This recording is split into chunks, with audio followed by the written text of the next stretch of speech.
অনেকে জিজ্ঞেস করছে আমাকে যে ভাই দুইটাই তো ভালো লাগে, দুইটাই জোস, এখন কোনটা কিনবো আমি। এখন জিনিসটা হচ্ছে সবার ফার্স্টে আমি একটু কম্পারিজন করব স্পেসিফিকেশন এই সে নিয়ে, তারপরে আমি জাস্ট আমার নিজস্ব একটা অপিনিয়ন দিব।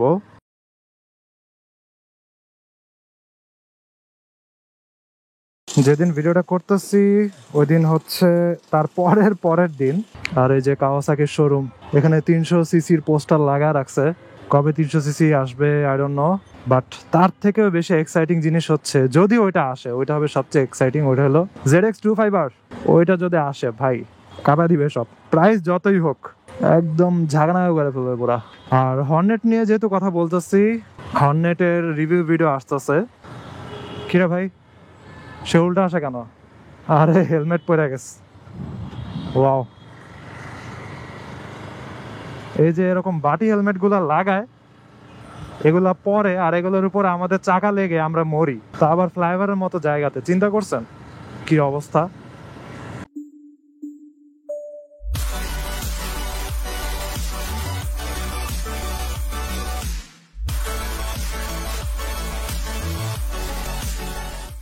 এই হোয়াট ইজ গোয়িং অন? বাজে এখন বিকাল 4:45 আর ওয়েদার অনেক ডার্ক। মনে হচ্ছে একটু পরের বৃষ্টি শুরু হবে। আমি এখন যাব হচ্ছে বেড়িবাঁধের ওদিকে, সেই বিখ্যাত কুখ্যাত বেড়িবাঁধের রোড। আজকে আবার রাইড করা হবে।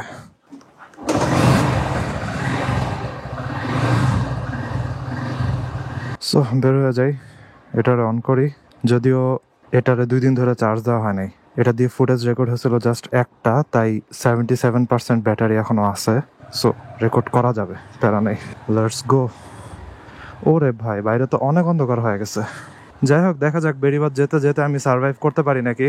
এইটা তো ওয়াটারপ্রুফ কমপ্লিটলি, কিন্তু এটা তো ওয়াটারপ্রুফ না, কারণ এটার মাইক্রোফোনের জন্য সাইড ডোর খোলা লাগে। অলরাইট, গুড়ি গুড়ি অলরেডি শুরু হয়ে গেছে। I am not surviving this. যাই হোক যেতে যেতে কথা বলা শুরু করি।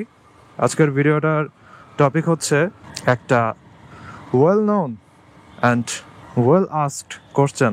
কোশ্চেনটা হইতেছে এক্স ব্লেড নাকি হর্নেট 2.0।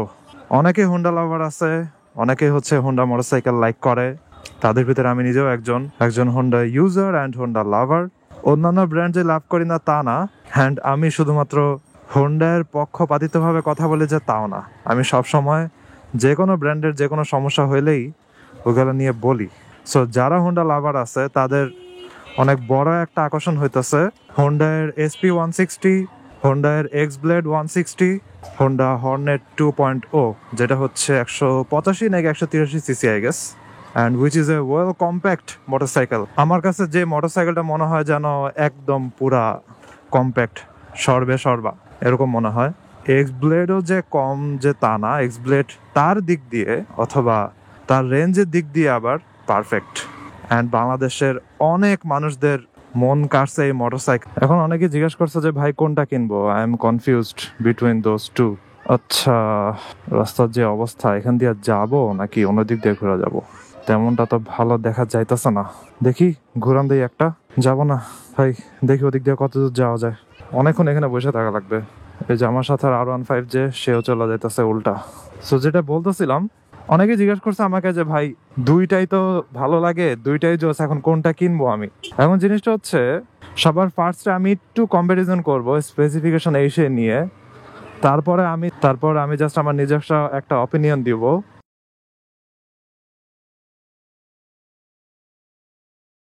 যেদিন ভিডিওটা করতেছি ওই দিন হচ্ছে তার পরের দিন। ওই দিন হচ্ছে এক্সেসিভ লেভেলের বৃষ্টি শুরু হয়েছিল, ওই কারণে আমি আর ভিডিও কন্টিনিউ করতে পারি নাই। সো আজকে হচ্ছে আমি এটা কি বলে ভূমি অফিসের সামনে আছি। তো আমার যে ফ্রেন্ড সৈকত, ওর সাথে দেখা করতে আসছিলাম।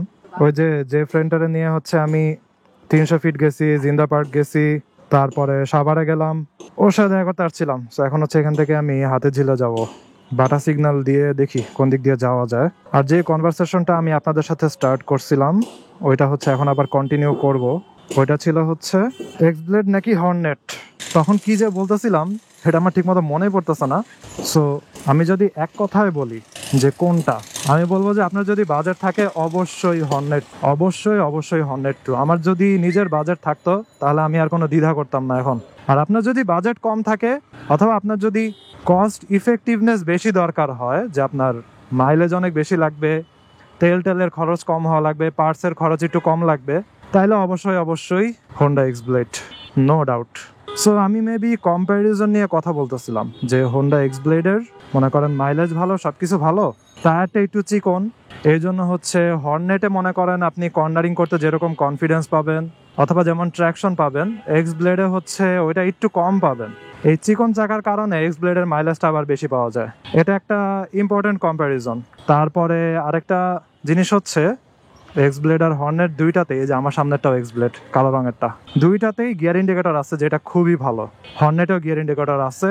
আর জিনিসটা হচ্ছে আমি এখনো বুঝি না ইয়ামাহা কেন তাদের এফজেডএস মোটরসাইকেলের এতগুলো ভার্সন আসলো, এত আপডেট তারা বলতেছে আসলো, কিন্তু এখনো কোনো গিয়ার ইন্ডিকেটর দেয় নাই।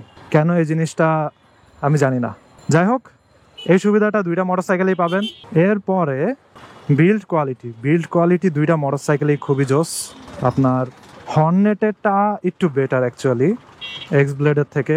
কারণটা হইতেছে এক্স ব্লেডের সাসপেনশনগুলা একটু বেশি স্টিফ, একটু বেশি হার্ড মনে হবে, বাট হর্নেটের সাসপেনশনগুলো এক্স ব্লেডের থেকে আর একটু বেশি প্রিমিয়াম। পিছনের সাসপেনশনটা যেটা সিটের নিচে মনোশক সাসপেনশন, ওইটাও একটু বেটার। আর সামনের যে সাসপেনশন এটা ওয়ে বেটার। কারণটা হইতেছে এক্স ব্লেডের সামনেরটা হইতেছে টেলিস্কোপিক সাসপেনশন আর হর্নেটেরটা হইতেছে ইউএসডি সাসপেনশন, অর্থাৎ আপসাইড ডাউন। সো এই কারণে হচ্ছে আপনি সাসপেনশনের কোয়ালিটি, ওই বিল্ড কোয়ালিটি ভালো পাইতেছেন। আরেকটা জিনিস হচ্ছে যে স্মুথনেস অথবা কমফোর্ট, ওইটা হর্নেট একটু বেশি পাইতেছেন আর কি। বাট জিনিসটা হচ্ছে হর্নেটের পার্টসগুলো যেহেতু একটু বেশি প্রিমিয়াম, এই কারণে এটার মেইনটেনেন্স কস্টটা একটু বেশি হবে আর কি। যদি আপনার কোনো পার্টস চেঞ্জ করা লাগে অথবা হচ্ছে ডিস রিপেয়ার করা লাগলো অথবা হচ্ছে এবিএস এ কোনো সমস্যা হইলো, বিভিন্ন জিনিসে হর্নেটেরটাতে অফিসিয়াল স্টোর থেকে আপনি যদি রিপেয়ারমেন্ট করাইতে নেন, মেনটেনেন্স করাইতে নেন, কস্টটা একটু বেশি নেবে। বাট জিনিসটা হইতেছে you are getting something better with price. ওরে হঠাৎ করে ব্রেক মারছিল রে। যাই হোক, মেন জিনিসটা হচ্ছে অবশ্যই হর্নেট বেটার। তাহলে কেন আমি এই ভিডিও করতেছি যে এক্স ব্লেড নাকি হর্নেট? কারণ অনেক মানুষ আমাকে কোশ্চেন করছে যে ভাই আমার দুইটাই ভালো লাগে, এখন আমি কোনটা নিব? আমি কি এক্স ব্লেড নিয়ে নিব নাকি হচ্ছে হর্নেট কেনার জন্য ওয়েট করব, টাকা টুকা জমা এরকম সেরকম? জিনিসটা হচ্ছে আপনার যদি এরকম মনে হয় যে হর্নেট আপনার জন্য ওয়ার্দি, সবকিছু ঠিক, এবং আপনি ওইটাই চান, তাহলে আপনার ওয়েট করাই বেটার হবে। আর আপনার যদি ওই দেখছেন বাস দুইটা কেমন করতেছে, একটা আরেকটার সাথে বাইরে লাগাই দিছে, আর আপনার যদি খরচ কমের দরকার হয় স্পেশালি ফুয়েলের, তাহলে I guess x blade slightly better হবে। এমন না যে আপনার বিশাল বড় চেঞ্জ হয়ে যাবে খরচের, এরকম কিন্তু না, বাট স্লাইটলি বেটার আর কি কস্ট এফিসিয়েন্সির দিক দিয়ে। এটা কোন জায়গা বলে, মগবাজারের দিকে যাইতেছি আর কি, বাংলা মোটর পার হয়ে। আর এই যে কাওয়াসাকির শোরুম, এখানে 300 সিসির পোস্টার লাগা রাখছে। কবে 300 সিসি আসবে আই ডোন্ট নো, বাট তার থেকেও বেশি এক্সাইটিং জিনিস হচ্ছে যদি ওইটা আসে, ওইটা হবে সবচেয়ে এক্সাইটিং। ওইটা হলো ZX25R। ওইটা যদি আসে ভাই কাবা দিবে সব, প্রাইস যতই হোক একদম ঝাগনা করে ফেলবে পুরা। আর হর্নেট নিয়ে যেহেতু কথা বলতেছি, হর্নেটের রিভিউ ভিডিও আসতেছে কিছুদিন পরেই। একদম আমার ক্লোজ পরিচিত একজন বুয়েটের, ও আমার সাথে উদ্ভাসা ক্লাস নেয়, ও হচ্ছে হর্নেট 2.0 কিনছে, চালায় ফেলছে মনে করেন কত, আই গেস 2-3,000 কিলোমিটার মনে হয় চালায় ফেলছে। সো ওর থেকে আমরা একটা ভালো আইডিয়া নিতে পারবো যে কিরকম পারফরমেন্স পাইতেছে অথবা কেমন ফুয়েল খরচ, বিভিন্ন জিনিসের খরচ যাইতেছে, একটা ভালো আইডিয়া নিতে পারবো। এবং আমিও একটু টালা দেখবো, আমার নিজের এক্সপিরিয়েন্সও শেয়ার করবো। So stay tuned for that video. দোকানের নাম কি? আয়েশা মার্ট। দোকানের ছেলে এটা চালায় নিয়ে যেতেছে কই জানো, সেকেন্ড হ্যান্ড মোটরসাইকেল আর কি। বাংলাদেশের কিছু পপুলার সেকেন্ড হ্যান্ড মোটরসাইকেলের দোকান আছে, ওইগুলাতে যদি মোটরসাইকেল কিনতে যান, ঠিক আছে, ওরা যে দাম বলবে, দাম শুনে আপনার কাছে মনে হবে তাহলে তো নতুনটাই কিনা যেত আর কি। তারা হচ্ছে বিভিন্ন ব্লগার এদেরকে দিয়ে ভিডিও টিডিও বানায় হইতেছে, দোকানগুলারে পপুলার বানাইছে অনেক, ওই স্পন্সরশিপের টাকা উঠাইতেছে মোটরসাইকেলের অতিরিক্ত দাম অফার করে। সরি আপনাদেরকে এরকম জ্যাম দেখানো লাগতেছে, মগবাজার ফ্লাইওভারের জ্যাম সাফার করতেছি আর কি। ফ্লাইওভার তো তেমন জ্যাম নাই, এখানের এই অবস্থা কেন? ভাবতেছি একদম ফ্লাইওভারে উঠে মধুবাগ চলে যাব, হাতে জিল দিয়ে ঘুরে না গিয়ে। আই ডোন্ট নো, বুঝতে পারতেছি না। যাক, ফাইনালি বের হইলাম। ওরে ভাই, এত জ্যাম।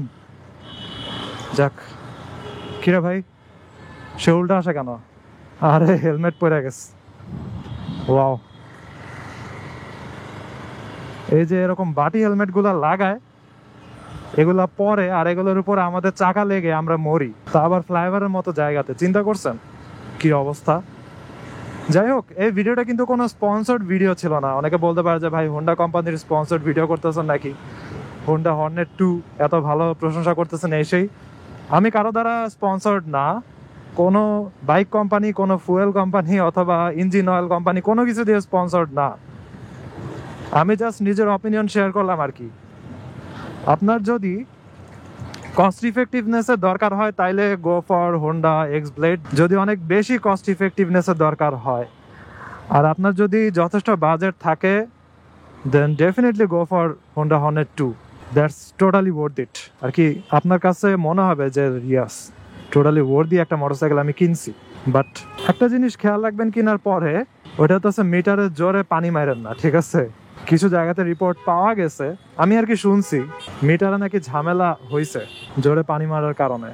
কই আসলাম আমি, আরো জ্যাম। মেবি এটা রেল লাইনের জ্যাম, আই ডোন্ট নো। যাই হোক, আপনাদেরকে আর পেইন দিব না, আর জ্যাম দেখাবো না। আজকে ভিডিও এখানে শেষ করে, happy guys like this video, if you are watching for the first time make kindly subscribe. তো সিন নেক্সট ভিডিও, ভালো থেকে সাবধানে রেড করেন, টাটা। I wake up to a little bit of drool on my pillow, feel like it's gonna be a bad day. Yeah, I'm tired of shit, and the coffee ain't hit yet, damn ain't that great. I don't wanna go to work, cause my boss is a jerk, and I'm not even that paid. I need a change in my life, cause I don't feel alive, and there's nothing that makes me happy.